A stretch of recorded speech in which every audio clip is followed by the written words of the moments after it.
برسياري بسفسير ما مساجان بقصي جنابت بابن عثيمين وابن باز ومحمد صالح فوزان هميان كافرن چونك حكومتي السعودية بولي أمر زانا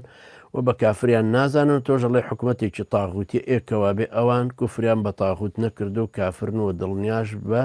كجاهل نين بحكم كانيا بالا قماني تاني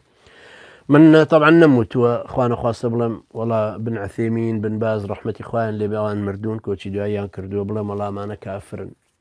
نشمت بن فوزانيش طبعا كافر واشتواش منوته وناشي لهم اجزانم كأوان تكفيري حكومتك كأن ناكنو بشرعي شان داب نابو اجزان هرون دا الان ظلمك لاي من جزءك لوي كبسر بكابراك بلي تو مسلمان حسيبي كتكفيركي انجا تو مسلمان حسيبي او لاي مني او كجنابت هنا وتتو من قد اشتوا منوتو روجل لرجان بيغمبري نازار عليه الصلاة والسلام كي مسلمان كردوين نيفرمو ورا شرطي او كتكفيري او انا بكي ولا سردماني دواتري الصحابة وتابعيني شا لمسلمان بوني امهم خلقي الروم وفارس وقبط افريقيا وانواع واشكال قوم وشعوب مسلمان بوني يكس للصحابة للتابعين لعلماء بدرجة هي تاريخ بيش كان نوتو ورا التكفيري طاغوتا كبكه هي او طاغوتا انجا من بمسلمان الدزانم ايش طاغوتا ببيناسي من اولا حركتي محمد بن عبد الوهاب الرويدا كمرج بو اوي مسلمان تان حساب كان بهجرة كان بولايهم مرجيش بو التكفيري اواني تربكنوا او الى احساء حاكمة او الى آلي اشرافي مكة الا مكة حاكمة بالتكفيري اوان كان جابين بولايهم وبيشن بولايهم أو كالدولة ممارسة يكر لسطا الصد أو بك حركتي وهابي كرت إما طبعا وانا علين كابرا مسلمان أو بياو برزانش بعالم زانين بمسلمان زانين هر أمر من لفتوى أواني شورم قرتوا ابن عثيمين بها ابن باز رحمة إخوان لي حكمتك شان بطاغوتي زانم محمدي كري سلماني كري عبد العزيز هر سيكي شان بكافر زانم بخوا حما خويو سلماني باوشي كزيندون بابيري شان بابيرشي كعبد العزيز دامزر ندي السعودية صالي زان وسط وسيدو أويش بكافر زان تشكو السيستم علمانية تكلوي شوهاتو انجا أو كردويتي بالتعليمات وقوانين لا ديني أو دايناو حتى أو كاتي كمردو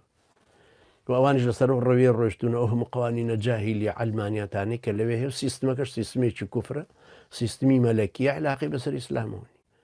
أما بلين والله أوان التكفيري ناكن يشرتني مؤمن من آل فرعون يكتم إيمانه يخو شرنيه بلين ولام كسر مسلماني هتاكو هل نسيتو ان الله مسعود برزاني كافر بي كافر ونايله بي كافر علنيناك شيء اما يكردو بشر دليل ما بدات خواي قورا فرما فمن يكفر بالطاغوت ويؤمن بالله طاغوت كذب بيناساك باشا كابراي ما تخلي لك جان ببيناسي هم اهل علم كوتو يعني عمر بن الخطاب على حديث بيغمر عليه الصلاه والسلام هاتو طاغوت يعني بت طاغوت يعني شيطان طاغوت يعني او كسي برستن طاغوت يعني او كسي راضيه بي برستن يعني ابرسته